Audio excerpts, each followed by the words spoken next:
Dah ada air. Bismillah.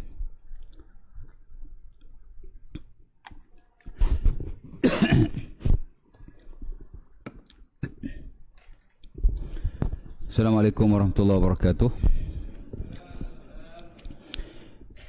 Innal hamdalillah nahmaduhu wa nasta'inuhu wa nastaghfiruhu wa na'udzu billahi min shururi anfusina wa min sayyiati a'malina. May yahdihillahu fala mudilla lahu wa may yudlil fala hadiya lahu. Asyhadu an la ilaha illallah wahdahu la syarika lahu wa asyhadu anna Muhammadan 'abduhu wa rasuluhu. Allahumma shalli ala Muhammad wa azwajihi wa zurriyyatihi kama shallaita ala Ibrahim wa ala ali Ibrahim. Wa barik ala Muhammad wa azwajihi wa zurriyyatihi kama barakta ala Ibrahim wa ala ali Ibrahim innaka Hamidum Majid. Rabbi shrah li sadri wa yassir li amri wa hlul 'uqdatam min lisani yafqahu qawli, amma ba'd. Syukur kepada Allah Subhanahu wa taala kerana pada malam ini kita dapat sama-sama berkumpul sekali lagi untuk kita sambung perkongsian kita daripada Fiqhul Ibadah, Kitabut Taharah, Babul Wudu. Fiqh Ibadah, Kitab Taharah dan Bab Wudu. Saya ingat Apa dah saya ingat? Di mana pada malam ini setelah kita berbincang tentang syarat sah wudu, rukun wudu dan makruh wudu, makruh wudu adalah gitu. Tak kot. Dah kot saya. Malam ini kita akan masuk tajuk yang khususnya, itulah sifat wudu yang sempurna. Daripada nota saya ini muka surat yang ke-29. Ya.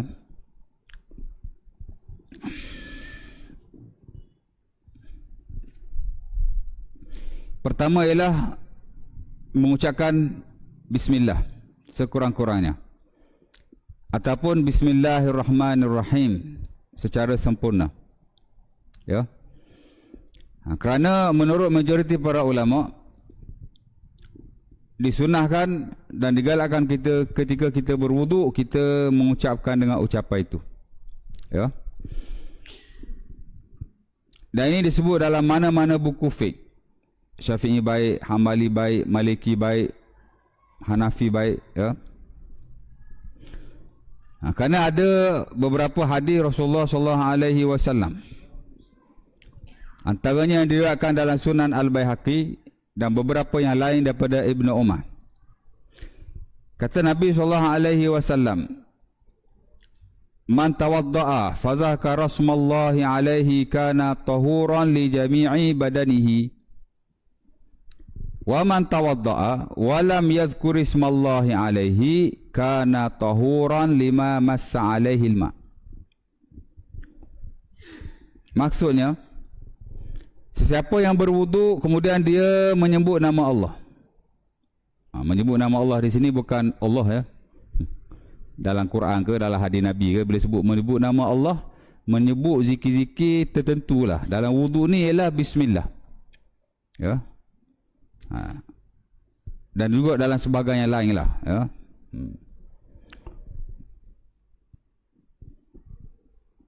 Macam sembelih kan, kita sembelih ayam ke, kambing ke, haiwan lah haiwan kita sembelih kan. Kalau Allah Ta'ala sebut dalam Quran, bila kita sembelih tu kita kena sebut nama Allah. Ya. Wala ta'kulu mimma lam wala ta'kulu mimma lam yuzkar. Macam mana Quran tu? Wala ta'kulu mimma lam yuzkar ismullahi alaihi wa innahu lafiskun. Jangan kamu makan sembelihan lah apa-apa yang tidak disebut nama Allah padanya, kerana ia ada satu kefasikan. Ya.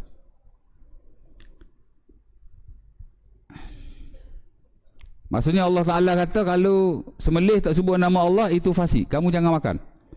Tak sebut nama Allah di sini bukan sebut pisau ni ayam, Allah Ar-Rahman Ar-Rahim, bukan. Bismillahirrahmanirrahim. Ya. Dalam konteks wuduk pun sama lah.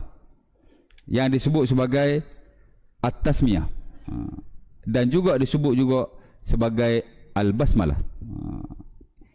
Imam duduk sekolah saya, dia ada baca satu buku, dia kata disunatkan basmalah ketika wudu. Dia pun tanya saya, Ustaz, basmalah kau bismillah Ustaz? Ya. Saya kata basmalah atau bismillah. Dua-dua betul. Ya. Kerana basmalah atau bismillah kedua-dua merujuk kepada bismillahirrahmanirrahim. Ya. Basmalah tu bismillah lah. Ya. Orang Arab bila dia kata basmalah rajulu, seseorang itu telah mengucapkan basmalah, artinya dia berkata bismillahirrahmanirrahim. Ya. Sama juga kalau kita kata hauqalah. Hauqalah tu maksudnya dia telah mengucapkan la haula wala quwata illa billah. Ataupun sal'amah, sal'amar rajulu. Artinya seseorang itu telah mengucapkan sallallahu alaihi wasallam. Dia asal hak panjang, dia pergi pendek ke jadi lagu tu. Kalau la haula wala quwata illa billah, hauqalah. Kalau sallallahu alaihi wasallam, salamah. Kalau bismillahirrahmanirrahim, basmalah. Dan mungkin ada lagi lah beberapa yang lain. Jadi basmalah betul lah tu. Itu perkataan Arab. Basmalah. Daripada kalimat basmalah yubasmilu basmalatun. Ada kelas bahasa Arab sini? Tak ada? Oh, seronok kelas bahasa Arab yang tuan. Tapi banyak tempat yang saya dapat respon, kalau buat kelas bahasa Arab tak ada habis silibus. Dan saya personally pun pernah buat kelas bahasa Arab di surah fasa 4 dulu tahun 2010. Ya, saya ingat 2-3 bulan saja buat kelas. Mula-mula murid 20 orang. After a while 15. After a while 10 orang. After a while 5 orang. Lepas tu tinggal 2 orang. 2 orang kita pergi kedai kopi lah. Tak betul. Ya, tempat lain pun sama juga. Dia makin merosok-merosok, saya pun tak tahu. Mungkin tak menarik ke macam mana, saya pun tak faham. Mungkin dia rasa payah kot. Ya. Sedangkan kita bukan ajar yang susah-susah, kita ajar yang mudah-mudah je. Saya ajar dulu bahasa Arab, bismillahirrahmanirrahim, Al-Fatihah. Bahasa Arab ada surah tu. Nak bagi nampak lah, bismillahirrahmanirrahim. B tu apa? Haraja. Okey. Lepas haraja kena baca bagi bawah. Mana ada bismu, bisma. Mesti bismi lah, sebab bila selepas ba, harful jari, dia mesti bagi bawah. So, no, entah dah. Okey. Sama juga konteks wudu ni tuan. Menyebut nama Allah maksudnya ialah tadi cakap tak habis tu, nanti salah faham pula. Bismillah tu, sebab itu sebagai ulama kata wajib baca kalau kita sembelih haiwan. Ya, kalau tak baca berdosa. Ataupun sebagai lain kata kalau tak baca tak sah sembelihan. Ada juga. Walau bagaimanapun ada je ulama kata tidak wajib membacanya. Namun digalakkan, termasuk yang standard dalam mazhab Syafi'i. Jadi kalau tuan-tuan sembelih, bacalah bismillah walaupun kita kata tak wajib. Dapat pahala sunnah, dan Allah Ta'ala memang menyebut dalam Al-Quran galakan dan penekanan yang betul-betul lah supaya kita membaca bismillahirrahmanirrahim ketika sembelih haiwan. Ya. Lagi pula untuk nak membezakan sembelihan kita dan sembelihan-sembelihan yang lain.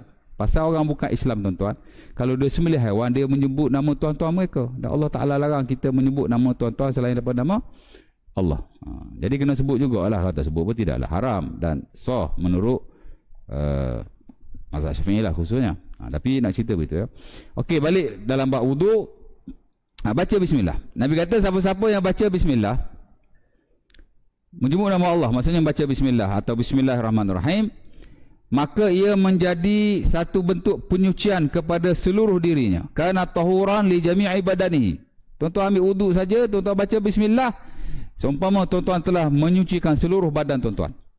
Suci-suci itu seluruh badan. Ya. Adapun kata Nabi, siapa-siapa yang tidak membaca bismillah, tak baca bismillah, maka ia hanya tahuran lima massa alaihil ma. Suci untuk anggota yang dia disentuh oleh air saja. Basuh tangan, suci basuh tangan je lah. Kalau komo, suci komo je lah. Kalau basuh muka, suci basuh muka je lah. Dia tidak the whole body. Tapi kalau tuan-tuan baca bismillah, Nabi kata ia adalah penyucian, tahur li jami'i badanihi, for the whole body. Itu kepentingannya. Di samping kita dapat pahala sunnah Nabi, ya, kita mencucikan badan kita dengan Wudu itu keseluruhannya. Ya. Baik.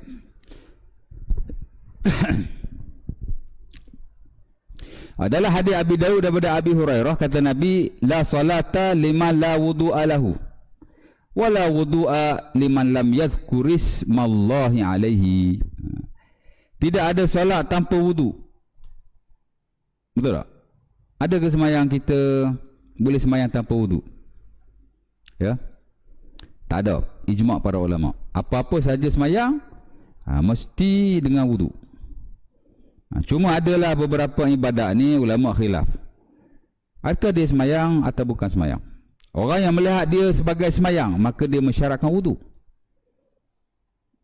Sebagai contoh, sujud di luar semayang, seperti sujud tilawah. Tuan-tuan baca Quran, tuan-tuan lalu beberapa ayat yang disunatkan kita sujud. Biasa kat mushaf tu dia garis. Hok cetakan sekarang ni kan dia garis. Color merah. Betul tak? Kanan salah. Lepas tu ada gambar masjid kecil pula. Maksudnya ada tempat kita, maksudnya tempat tu disunatkan kita sujud, yang disebut sebagai sujud tilawah. Orang Melayu kata sujud sejadah. Tak tepat sebut sujud sejadah, sujud tilawah. Tapi tidak salah. Ia merujuk kepada sujud bila kita baca Quran. Okey aja. Ya. Orang Melayu sebut sujud sejadah sebab pagi-pagi Jumaat dia duduk baca surah sejadah, dia sujud. Dia sebutlah sujud sejadah. Tapi yang ada dalam fiqh dan dalam buku-buku syarak, kebiasaannya term yang dia perguna ialah sujud tilawah, sujud bacaan. Bila kita baca Quran. Okey, bila tuan-tuan baca sujud tu, bila tuan-tuan baca ayat tu, kan, kebiasaan ada kalimat-kalimat sujud lah. Ya. Ada pula garis, ada pula logo masjid kan. Tuan-tuan nak sujud lah, kena ada wudu lah. Boleh jadi tuan-tuan baca Quran, ada mushaf, tuan-tuan tak sentuh mushaf sebab tak ada wudu. Ataupun tuan-tuan baca secara hafalan, tak kisahlah kan. Tapi bila lalu ayat tu sunat sujud. Jadi kalau tuan-tuan ada wudu, jadi kalau tuan-tuan tak ada wudu, tuan-tuan sujud tak? Sujud tak? Sebagai ulama kata tak boleh sujud melainkan kena ada wudu. Ya. Kerana dia melihat sujud tu adalah sujud semayang. Sujud tu kira macam semayang. Dia kata kena ada wudu. Dan itu yang standard dalam mazhab Syafi'i. Kalau tuan-tuan tengok dalam buku-buku teks mazhab Syafi'i, selok sujud tilawah mesti ada wudu. Dan syarat-syarat semayang yang lain seperti menghadap kiblat, menutup aurat. Ya. Pasal dia kata ni semayang. Kalau tidak semayang pun dia seumpama semayang ataupun part of prayer, macam itulah cerita dia. Ya. Tapi sebagai ulama yang lain dia kata this is not prayer, ini bukan semayang. Seumpama standard dalam mazhab Abu Hanifah, dia kata bukan semayang. Boleh saja sujud tanpa wudu. Dan walau tidak menghadap ke arah kiblat sekalipun. Dan dia menggalakkan supaya menutup aurat. Tapi tidak wajib, kerana this is not prayer. Kalau dia tengok benda ni mengikut perspektif dia, bukan semayang, dia kata tak perlu wudu lah. Tapi kalau dia kata semayang, dia pun akan kata wudu. Sebab sepakat ulama, kalau semayang mesti wudu. Contoh nombor satu. Contoh nombor dua, macam tawaf.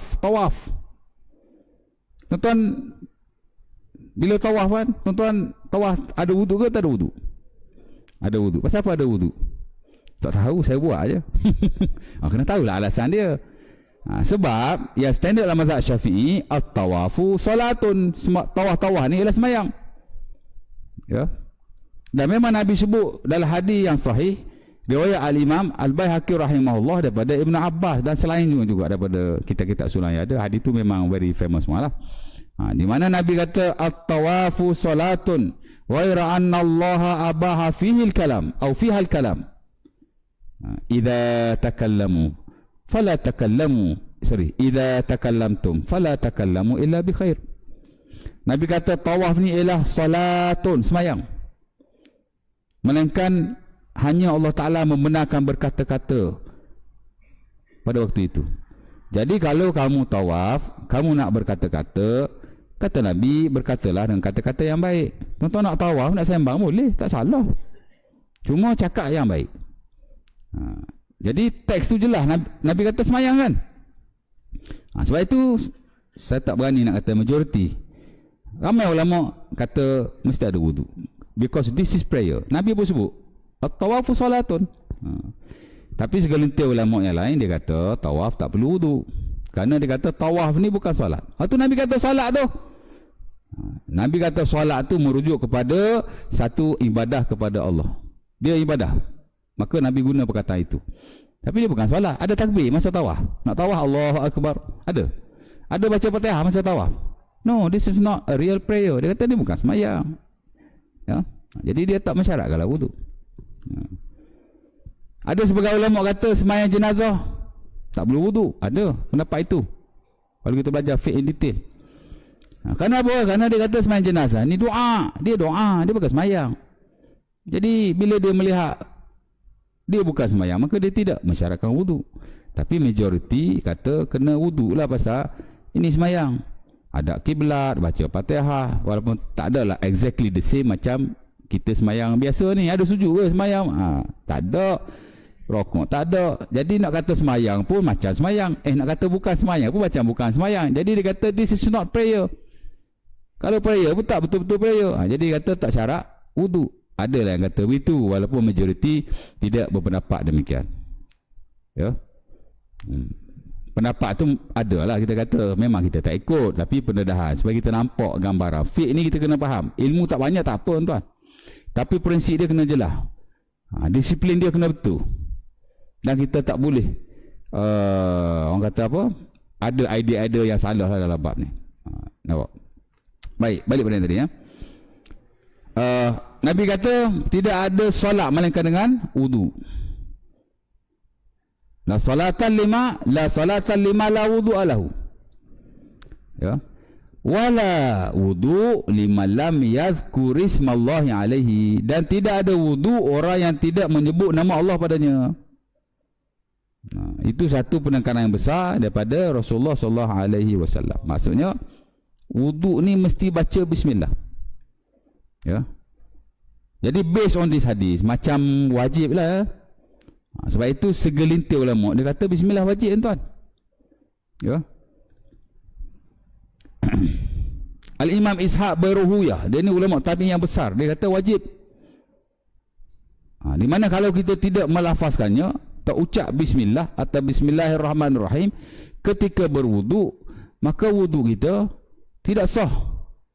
Illa ala nasi, melainkan kalau kita terlupa. Baru sah dia kata. Kalau saja-saja tak baca bismillah, wudu awak tidak valid. Ya.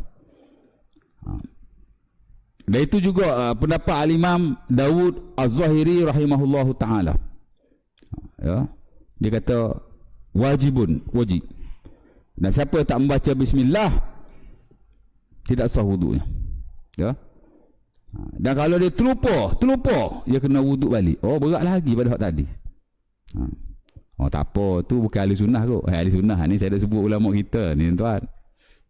Az-Zahiri satu mazhab yang diiktiraf.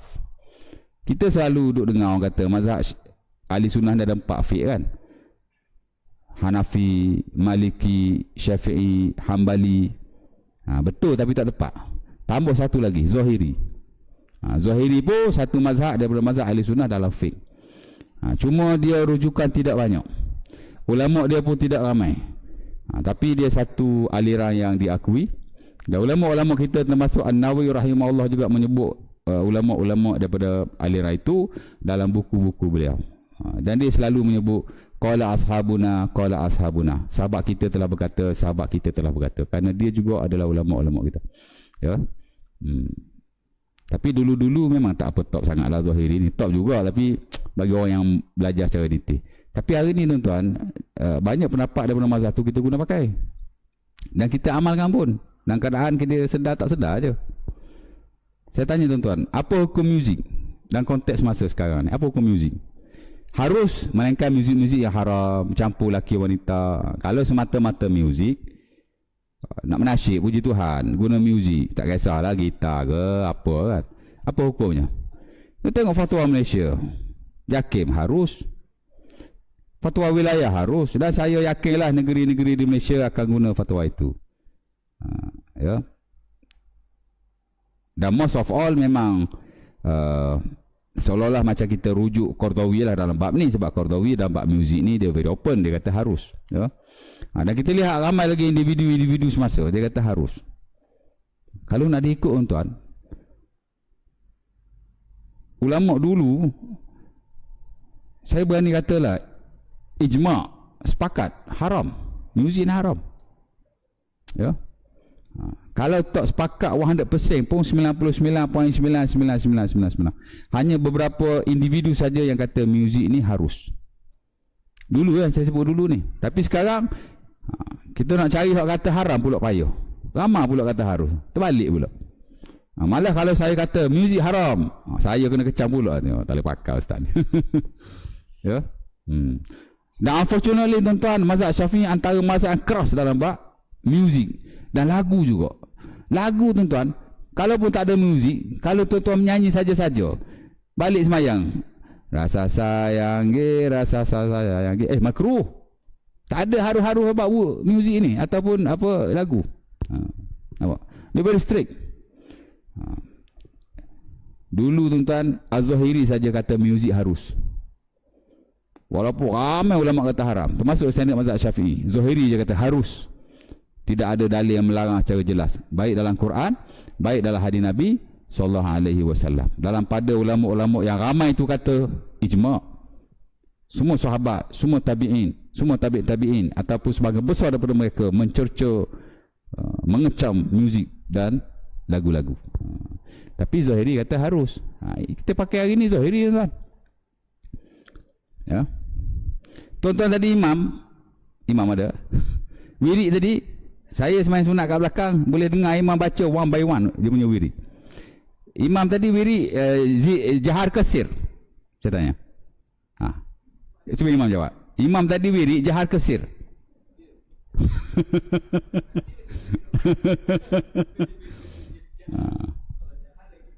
Sir tu makna rahsia, tidak didengari, perlahan, itu mana sir. Itu jahar. Haji baca tadi bukan kata jahar, memang jahar, sungguh-sungguh jahar. Pasal mic, mana ada mic ni sir. Kalau tak pakai mic, orang depan-depan ni dengar pun dah dikira jahar, apatah lagi kalau dengan mic. Memang confirm lah jahar, ya. Hambali baik, Maliki baik, Hanafi baik, of course lah standard mazhab Syafi'i, ya. Dan majoriti para ulama, hatta kata Nawawi ijma', sepakat. Ulama sepakat tuan. Wirid after semayang mesti sir.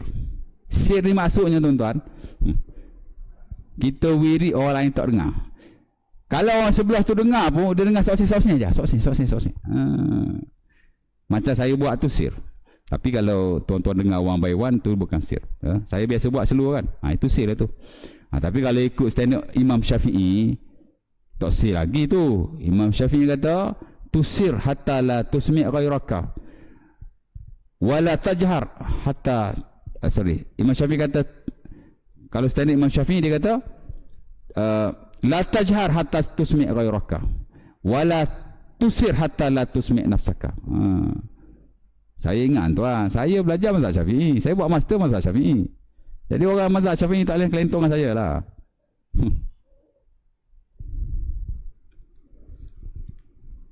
Imam Syafi'i kata jangan kamu jahar sehingga orang dengar apa yang kamu sebut. Kalau orang dengar je kita sebut tuan, walaupun tak jelas, sosik. Bukan jahar tu, bukan say tu kata Imam Syafi'i. Dia very strict.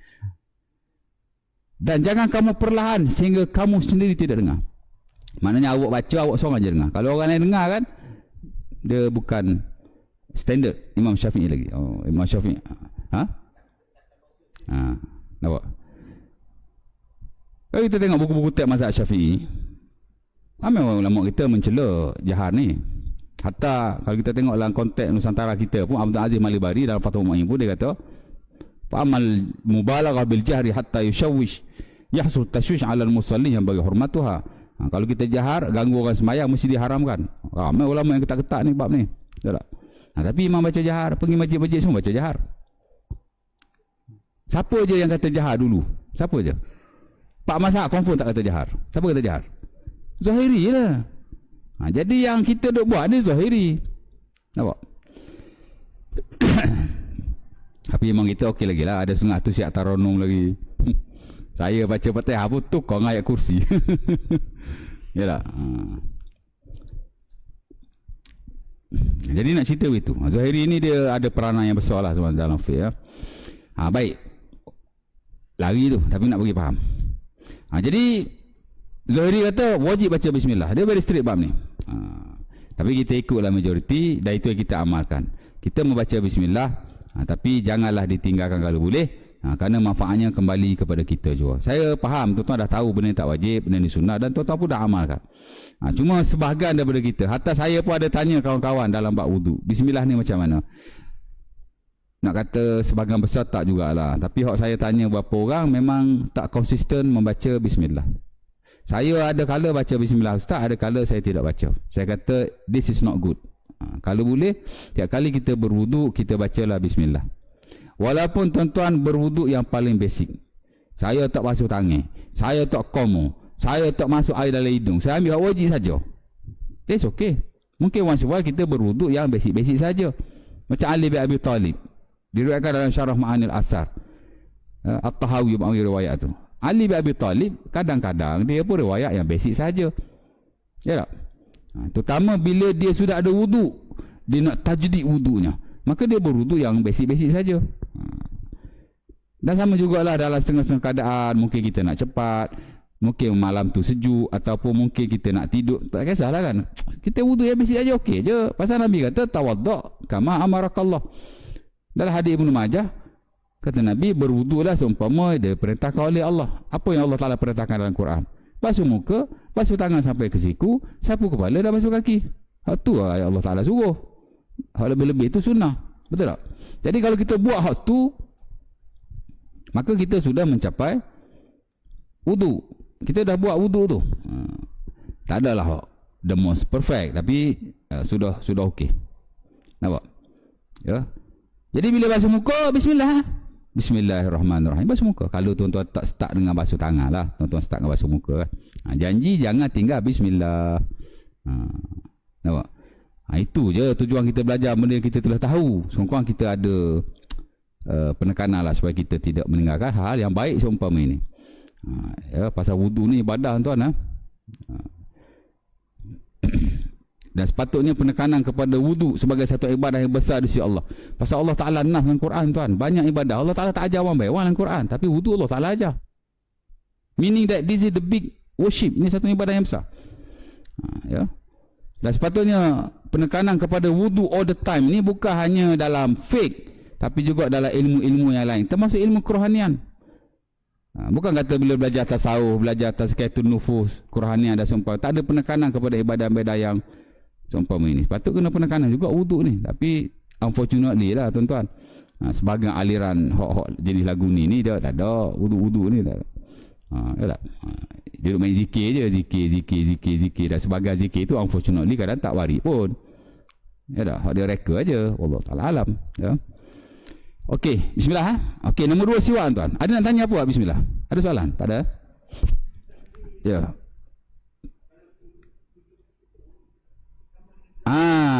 Bagus tanya. Okey, sujud. Hak saya ajar tadi sujud tilawah. Ya. Sujud syukur pun sama juga. Apa makna sujud syukur? Sujud syukur ni bila kita menerima satu nikmat yang besar daripada Allah, ataupun kita tertolak sesuatu bala, Allah Ta'ala hindarkan. Betul tak? Anak kita sakit, tiba-tiba sihat. Ya tak? Kita pun nak sujud lah, syukran lillah, sebagai syukur kepada Allah. Disunahkan. Dia ada 2 option. Kita boleh semayang, sunat syukur boleh juga. Ada ulama kata kita solat itu lebih baik, ada kata begitu. Tapi sebagian kata syukur, sujud saja sudah memadai. That means kita pun tu sujud kepada Allah. Orang yang melihat sujud tu sebagai semayang, dia mewajibkan wudu dan lain-lain syarat sah semayang, seumpama dalam sujud tilawah juga. Mazhab Syafi'i tuan-tuan nak sujud syukur kena ada wudu, tutup aurat dan menghadap ke arah kiblat. Tapi sebagian yang lain dia melihat this is not prayer, ini bukan semayang, maka dia tidak mensyaratkan semua itu. Dengar je khabar yang baik, Allahu Akbar, bung tu. Tu tengok orang main bola kan, tenang bola masuk gol pun, sujud dia. Aku muskil ni, ada wuduk tak ada wuduk dia ni. Silat-silat dia belajar lebih daripada kita, tuan. Ya. Sebagai ulama kata tak perlu wuduk. Dapat berita. Sebab yalah, kalau kita fikir logik pun, berita ni boleh datang anytime anywhere. Dan boleh juga pada waktu kita tidak ada wuduk. Tiba-tiba bila kita dengar satu berita gembira, kita nak ambil wuduk dulu, baru nak sujud. Dia seolah macam tak apa ni lah kan. Patut-patut bila dengar, oh Allahu Akbar, bawa lalu. Tapi dah tak ada wuduk. Tapi saya kalau personally tuan-tuan, kalau sujud syukur, memang saya tak pernah buat lah. Sebab tak tahulah kan, saya tak pernah dapat berita yang terlalu menggembirakan kot. Pasal hidup saya sentiasa gembira, saya tak tahu. Kenapa ustaz sedih, jalan macam tak pun nak betul sedih. Tak, hidup gembira semua kan. Kalau betul-betul dapat berita gembira sampai saya nak sujud, saya belum ada lagi lah, tak buat lagi. Tapi kalau saya akan buat, dengar je berita, saya akan terus sujud walaupun saya tidak ada wuduk. Dalam bab ni saya lebih cenderung kepada ulama yang kata tak perlu syarat-syarat wuduk seumpama itu. Tapi kalau tuan-tuan nak pakai yang tuan-tuan telah tahu, saya tak tahu lah aku tuan-tuan pernah buat. Tuan-tuan nak ambil wuduk dulu ke macam mana, terpulang lah ya. This is open. Itu sujud luar semayang tu, sujud tilawah, kemudian sujud syukur ya. Ada sujud lain luar semayang. Sujud tilawah dalam semayang ada, luar semayang ada. Tapi sujud syukur tak ada dalam semayang ya. Dia luar semayang saja. Jangan buat sujud syukur dalam semayang pula. Batas semayang. Okey. Ada sujud lain yang luar semayang? Tak ada aku saya sebut. Ada je tak ada. Okey. Nombor 2 bersiwak ya. Siwak saya tak nak komen sebab kita dah sebut sebelum ni dalam kuliah khos. Bab yang kedua selepas bab bab yang ketiga itu bab air. Kemudian bab bekal-bekal makanan, kemudian bab qada hajat, kemudian bab siwak dulu. Dia dah sebut. Jadi lepas tuan-tuan ucap bismillah, tuan-tuan siwak. Ya. Ada buat siwak? Tak ada. Saya pun tak ada. Bersugi kat rumah je. Sebenarnya kita miss juga tu. Sepatutnya kita kena ada kayu siwak supaya kita boleh bersiwak setiap masa. Termasuk bila kita berwuduk di sana. Sebab tu orang yang ada siwak tu okey juga. Cuma jagalah kebersihan kayu siwak tu. Setengah-setengah kayu siwak ni tuan-tuan dia jual kayu dengan kotak dia sekali. Ustaz Don ada jual ke saya dulu kat Facebook kan. Dia jadi ejen ke, dia jadi model ke, saya tak tahulah. Tapi agak mahal juga. Ustaz Don ke siapa? Saya tak ingat, salah pula kan.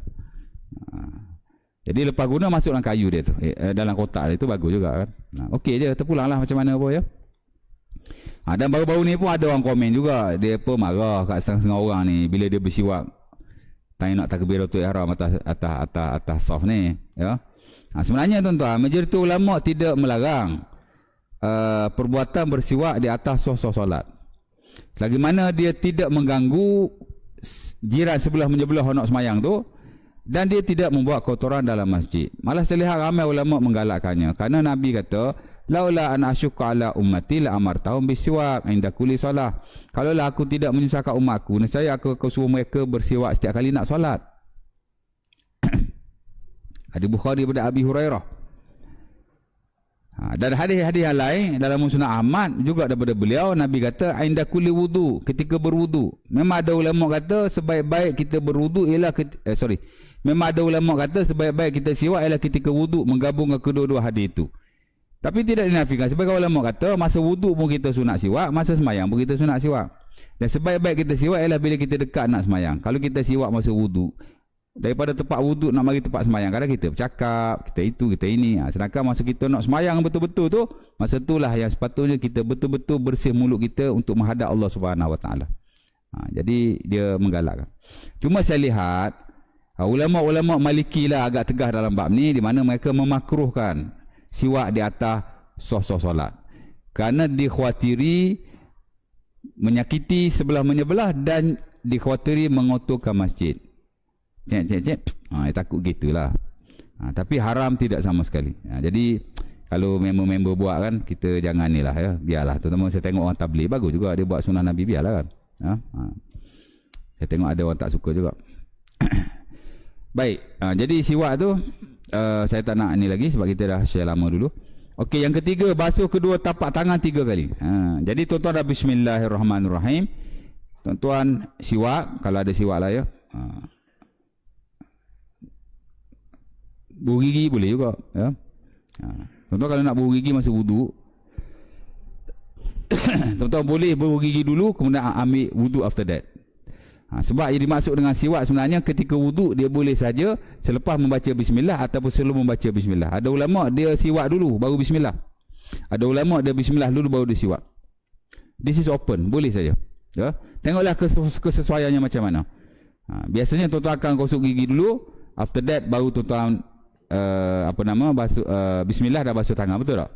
Kalau tuan-tuan basuh bismillah, biasanya kita gosok gigi dulu, after that baru kita bismillah dah basuh tangan. Ke tuan-tuan bismillah, after that baru tuan-tuan siwak, lepas tu baru basuh tangan. Jaranglah kita buat macam tu setahu saya. Dan sebahagian daripada kita pun mula-mula masuk tandas tu gosok gigi dah cok. Yalah, lepas tu baru buang air, baru mandi, after that baru nak ambil wuduk. Takkan nak siwak lagi sekali kot. Mudah-mudahan dia sudah tertakluk lah. Tapi yang dimaksudkan dengan siwak ketika wuduk ialah masa kita nak wuduk tu kita siwak. Sekurang-kurangnya sebelum membaca bismillah atau boleh juga selepas membaca bismillah. Ya. Faham tak? Kebebelik anda cakap ni. Terpulalah tuan-tuan nak buat macam mana. Jadi masa wuduk tu kita cucikan mulut kita, ya. Baik, yang ketiga tuan-tuan membasuh kedua tapak tangan 3 kali. Ni pun tuan-tuan dah buat daripada dulu, ya. Terutama bila tuan-tuan nak berwuduk secara sempurna, ya. Dan sebenarnya banyak ada hadis Nabi berwuduk memang Nabi basuh tangan lah. Dulu saya dah baca hadis Humran Maula Uthman, ada basuh tangan. Saya dah baca hadis Abdullah bin Zaid, ada basuh tangan. Saya dah baca hadis Ali bin Abi Talib, jadi Sunan Abi Daud, ada basuh tangan. Dan ramai sahabat meriwayatkannya. Kata Aus bin Aus As-Saqafi, ra'aitu Nabi yatawadda fastawqa fasalasan. Ya. Nabi aku lihat dia wuduk dia mesti basuh tangan 3 kali punya.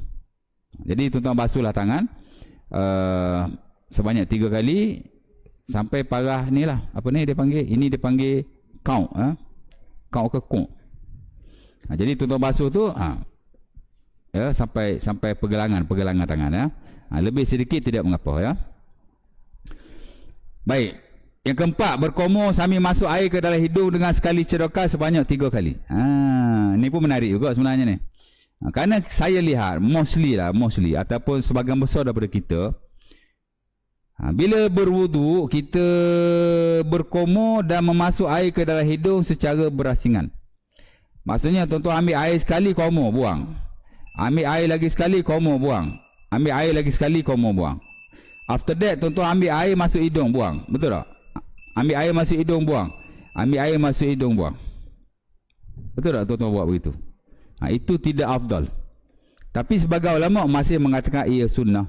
Kerana kita telah berkomor dan membasuh hidung kita.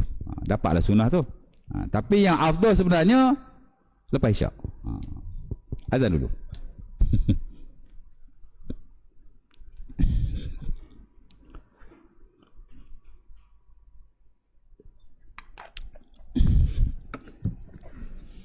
Bismillahirrahmanirrahim. La haula wala quwwata illa billah. Allahumma shalli ala sayyidina Muhammad.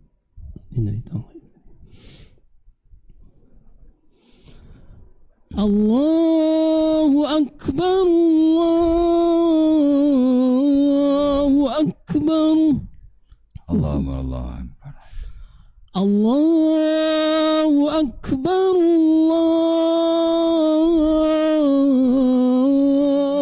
Allahu akbar. Allahu akbar. Ashhadu an la ilaha illallah.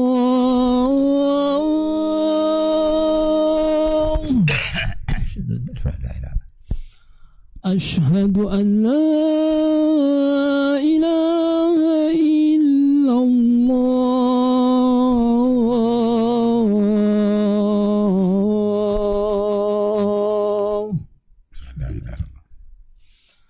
Ashhadu anna Muhammadar Rasulullah.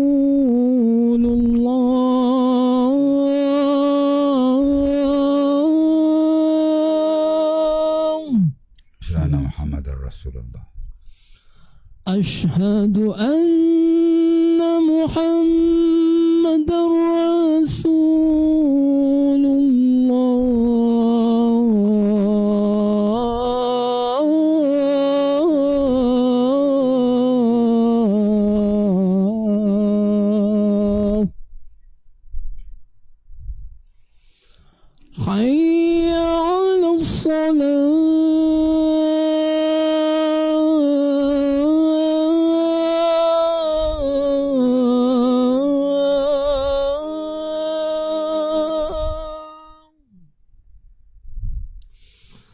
حي على الصلاة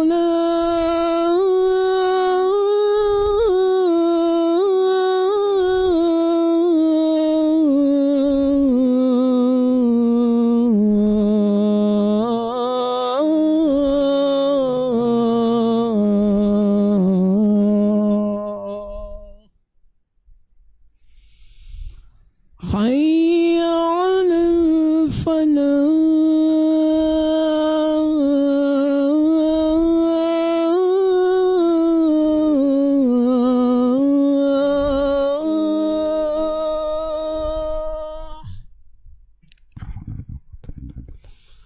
حي على الفلاح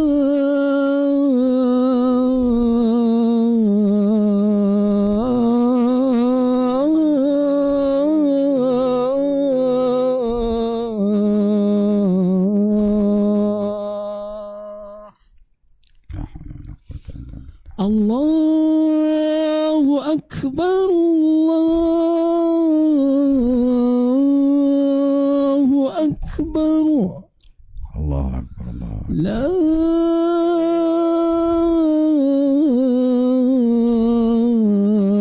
إله إلا الله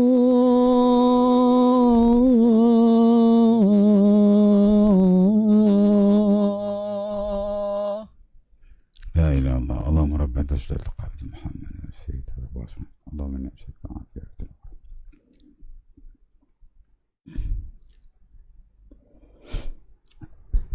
Okey, baik. Yang afdalnya macam mana tuan-tuan? Dan itulah yang dipilih oleh majoriti para ulama, termasuk yang the most standard, hak paling standard sekali mazhab Syafi'i. Ya. Boleh buat hak macam tu pun, tapi hak paling bagus, paling sunnah, paling afdal, the most standard, termasuklah standard mazhab Syafi'i. Kalau mazhab Syafi'i hak nombor 1 sekali lah. Ya. Dan An-Nawawi rahimahullah, kita punya ulama terhebatlah dalam mazhab Syafi'i pun menggalakkan hak cara lagu ni. Macam mana? Satu cedokan, separuh masuk mulut, separuh masuk hidung, buang. Satu cedokan lagi, separuh masuk mulut, separuh masuk hidung, buang. Satu cedokan lagi, separuh masuk mulut, separuh masuk hidung, buang. Ya. Tuan-tuan kalau tengok saya wudu, tu saya buat. Saya tak ada komo dulu, masuk dalam hidung dulu, tak ada. Saya akan sekalikan. Komo, hidung, buang. Komo, hidung, buang. 3 kali. Ya. Kerana itu hadis yang paling sahih dalam bab ni. Dan yang paling famous hadis Abdullah bin Zaid lah. Saya dah baca hadis dulu pada tuan-tuan ya. Di mana katanya Nabi SAW berwuduk, Nabi berkomo dan memasuk air ke dalam hidung min ghurfatin wahidah yaf'aluha salasa marrat, dengan satu cedokan. Satu cedok tu mulut dengan hidung sekaligus. Tapi Nabi melakukannya sebanyak 3 kali. This is the best. Ada satu lagi cara, satu cedokan, masuk mulut, masuk hidung, masuk mulut, masuk hidung, masuk mulut, masuk hidung. Ini juga sahih sebenarnya dalam Sahih Bukhari dan dipilih oleh sebagian para ulama. Tapi agak suka nak buat lah. Dengan satu cedokan, boleh kau komo 3 kali, masuk air dalam hidung 3 kali, boleh tak? Air bukan banyak mana pun. Hak ni walaupun ia juga sunnah, ya, diangkat oleh sebagian para ulama dan dia adalah sahih-sahih seperti Sahih Bukhari. Kerana Abdullah bin Zaid ada 2 riwayat. Satu riwayat dia ajar macam tu, satu riwayat lagi dia ajar macam ni. Bukan, 2 cara ini ialah applicable dan done by the Prophet. Memang Nabi buat. Tapi sebab susah nak buat, saya tak buat ni. Tapi kalau tuan-tuan boleh buat, mana tahu tangan tuan-tuan besar, boleh ambil air 2. Tak tahu lah kan. Tapi kalau tuan-tuan boleh buat nombor 2 tadi, satu cedokan untuk mulut dan hidung, buat sebanyak 3 kali, yakni dengan 3 cedokan, itu dah kira the best dan yang paling standard sekali dalam mana-mana mazhab. Ya? Dan of course lah yang paling sunnah. Tapi sekali-sekala tuan-tuan nak balik buat macam tuan-tuan duk biasa buat kan, komo 3 kali, masuk hidung 3 kali pun okey. Ataupun tuan-tuan tak nak ikut saya ajar ni, nak buat cara saya ugut boleh aja. Tidaklah menjejaskan wudu kita. Dan setahu saya juga tidak makruh. Di atas nanah yang ada, ya. Cuma dalam mazhab Syafi'i dia ada dua cara lah yang standard. Satu cara yang tuan-tuan biasa buat tu mengasing-asingkan. Satu cara lagi sekali kan, ya, macam hot the best tadi. Dan itulah sebenarnya yang paling sunnah sekali, ya. Jadi sekurang-kurang ada 3 cara lah kita membasuh mulut dan hidung. Yang telah saya ajarkan pada tuan-tuan, ya. Dan kalau tuan-tuan belajar lebih lagi, sebenarnya ada lagi cara-cara yang lain. Cuma tak perlulah saya ajar ke semua. Biasalah tuan-tuan, ya. Kita ataupun ulama bahkan mana mereka sepakat dalam banyak hal. Isu fiqh ni tuan-tuan, hak basic-basic je mereka sepakat. Ya, saya nak kata 10%, 50% tak berani lah, tapi hak basic-basic aja. Mana hak the most principle and fundamental. Tapi benda-benda furuk yang lain banyak pendapat tuan. Hak ni kata begitu, hak ni kata begini. Ya tak? Saya sampaikan kepada tuan-tuan sebagai pendedahan. Saya ingat dalam 20 hingga 30% saja. Saya tak bagi maksimum tau. Tapi kalau saya ajar di kelas-kelas khas, memang betul-betul fake punya. Saya pergi rapat ke dinding, tuan-tuan tahu lah. Memang saya ajar all out, ya. Of course ada university. Kerana itu memang medan ilmu. Tapi kita di sini saya bagi pendedahan supaya tuan-tuan faham saja, ya. Di atas banyak sebab lah. Kadang-kadang nas tu tuan-tuan, dia terhad macam sujud tilawah tadi. Pasal apa ada ulama mensyaratkan wudu, ada ulama tidak mensyaratkan wudu? Pasal apa begitu? Kerana nas tu sebenarnya tak banyak pun, macam sujud tilawah. Tak banyak sangat nasnya. Kita lihat ada buku fiqh, banyak ulama duk kongsi hadis Abi Bakrah tu je, sunnah Abi Daud, kana Nabi idza atahu sya'un yasurruhu kharra lillahi sajidan. Tu je hadisnya. Kalau ada pun sikit sangat, ya, tapi saya duk banyak jumpa hadis tu je. Kata beliau Abi Bakrah, ya, sunnah Abi Daud dan selainnya, Nabi SAW bila menerima berita yang menggembirakannya, Nabi akan sujud kepada Allah, turun sujud. Tak ayat Nabi wudu kau tak wudu ayat. Jadi ulama tengok hadis ni, Nabi sujud ni tak cakap pun tak ada wudu, ada wudu. Tak ada wudu lah tu. Dan dia melihat benda ni bukan solat. Ada ulama pula kata Nabi ada wudu sebab sujud mesti. Nas tu terhad. Jadi masing-masing ada pendapat dan perspektif masing-masing. Lepas tu belajar fiqh tuan-tuan. Tuan ingat semua satu pendapat aje dah. Imam Syafi'i paling kurang dia ada dalam satu isu 2 pendapat. Ada qadim, ada jadid. Ada qadim, ada jadid. Ada yang lama, ada yang baru. Ada yang lama, ada yang baru. Ya. Banyak kita ikut yang baru, sebahagian kita ikut yang lama. Tuan-tuan amin. Imam kata ghairil maghdubi alaihim waladdallin. Ramai-ramai kata amin. Itu pendapat dia yang lama, pendapat dia yang baru. Amin perlahan. Pasal apa kita baca amin kuat? Itu pendapat lama tu. Kerana pendapat lama lebih sahih menurut sunnah Rasulullah sallallahu alaihi wasallam based on hadis-hadis ada. Ya. Tuan-tuan semain subuh kan, azan tu. Tuan-tuan azan subuh tu, hayya 'alas solah, hayya 'alas solah, hayya 'alal falah, hayya 'alal falah. Apa tuan-tuan kata lepas tu? Muazzin lah, muazzin. As-salatu khairum minan naum. Pasal apa tuan-tuan kata? Kalau ikut mazhab Syafi'i yang latest, Imam Syafi'i sendiri tidak mensunahkannya. Dulu-dulu dia kata sunnah, after a while dia kata tak sunnah. Pasal apa kita ikut yang tu? Ikut yang lama. Ya. Dulu-dulu Imam Syafi'i kata kalau kita ada wudu, sentuh kemaluan depan, batal wudu. Tapi kalau sentuh lubang dubur, tak batal. Tapi pendapat yang baru dia kata batal. Dua-dua batal. Depan batal, belakang batal. Ya. Jadi kita tengok ada dua. Kadang-kadang ada sampai 3. 3 pun ada, banyak. Air mustamal, apa hukumnya? Imam Syafi'i ada 3 tuan. Pertama dia kata tidak suci menyucikan, tak boleh buat wuduk balik. Yang kedua dia kata suci menyucikan. Dan yang ketiga dia tak beri apa-apa pendapat. Tawaqqafa al-Imam Syafi'i fi zalik. Ini kata Musa bin Aban, juga salah seorang periwayat al-Imam Syafi'i rahimahullah. Ada 3. Kadang-kadang ada sampai 4 ni worst case scenario. Apa Imam Syafi'i 4 dia punya pendapat? Tahu apa? Takbir semayang lah. Tuan-tuan takbir semayang macam mana? Macam mana takbir semayang? Letih ya bertanya pasal takbir semayang, hari-hari semayang ni. Saya tanya tuan-tuan, hak mana the most standard takbir dalam mazhab Syafi'i? Akad semayang? Takbir semayang kan Allah, mana paling standard sekali? Yalah, Haji demo sikit. Saya tak pernah tengok Haji takbir, walaupun Haji selalu jadi imam. Macam mana Haji takbir kalau semayang? Betul. Bukan paras. Paras tu second issue. Ni isu Dari Allahu Akbar tu. Bila kita nak angkat tangan masa kata Allahu Akbar tu sampai macam mana? Hak paling standard tuan-tuan. Allahu Akbar. Tu start angkat, bar habis. Allahu Akbar. Kalau tuan-tuan buat macam tu, tuan-tuan, saya boleh kata tuan-tuan mazhab Syafi'i. Pasal itu the most standard. Dan itu yang paling sunnah insya-Allah taala. Ya.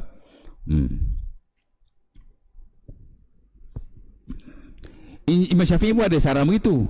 Tapi hak Imam Syafi'i syarah nombor 1 bukan begitu. Hak Imam Syafi'i syarah ialah Allahu Akbar. Tuan-tuan perhati kalau saya semayang, ada kali saya buat begitu. Allahu Akbar. Start angkat, bar, tangan duduk atas lagi. Itu yang Imam Syafi'i betul-betul sarankan. Cuma ulama kita tak angkat yang tu. Dia angkat nombor 2 tu. Jadi standard based on nanah yang ada. Nampak? 2. Ada lagi. Apa dia? Angkat dulu. Allahu Akbar. Berapa dah tu? 3. Ada satu lagi. Allahu Akbar. Jadi Allahu Akbar. Allahu Akbar. Allahu Akbar. Allahu Akbar. Pening tak? Boleh ikut? Empat-empat ni tuan-tuan adalah pendapat Al-Imam Syafi'i rahimahullah dan adalah mazhab Syafi'i. Cuma adalah hak paling standard, hak kurang sikit, kurang sikit, kurang sikit. 4. Dan in worst case scenario sampai 5, sampai 6. Benda ni biasa pasal ilmu kan. Ulama sentiasa memperbaharui pendapat-pendapat mereka, fatwa-fatwa mereka, ya. Kerana semakin lama dia belajar, dia lihat, dia tengok, dia itu, biasalah kan manusia. Ilmu sentiasa berkembang daripada satu masa pada satu masa yang lain. Dulu mungkin fatwa lagu lain, sekarang fatwa lagu lain. Itu perkara biasa, ya. Sebab itu kita nak kena faham. Itu prinsip fiqh yang kita perlu tahulah, ya. Jadi habis kat kamu dengar masuk air dalam hidung je lah. Nampak? Boleh. Kemudian basuh muka 3 kali, tuan-tuan dah tahu. Basuh tangan sampai siku apa semua. Mungkin saya perlu satu kuliah lagi lah untuk habiskan. Tentang sifat wuduk yang sempurna, ya. Kemudian ada satu bab yang penting juga ialah tempat kita digalakkan berwuduk, ya. Ini pun mungkin saya perlukan satu kuliah lagi, insya-Allah taala. Ada nak tanya apa-apa tak? Berapa minit dah? 8.33. Oh, dah 15 minit dah. Ada nak tanya apa-apa lagi tak? Simple question, simple answer. Kau ada kemuskilan apa-apa? Muslimat tak ada soalan lah? Tak pernah tanya Muslimat ni. Tak ada soalan kalau tak ada, insya-Allah taala mudah-mudahan kita dapat berkongsi yang baik pada malam ini, dan mudah-mudahan kita dapat beramal, dan mudah-mudahan Allah Taala menerima amalan kita, insya-Allah taala. Aku lukul azab sazimali walakum. Assalamualaikum warahmatullahi wabarakatuh. Kita tutupkan majlis kita dengan baca tasbih kafarah. Subhanakallah bihamdik asyhadu an la ilaha illa anta astaghfiruka wa atubu ilaik.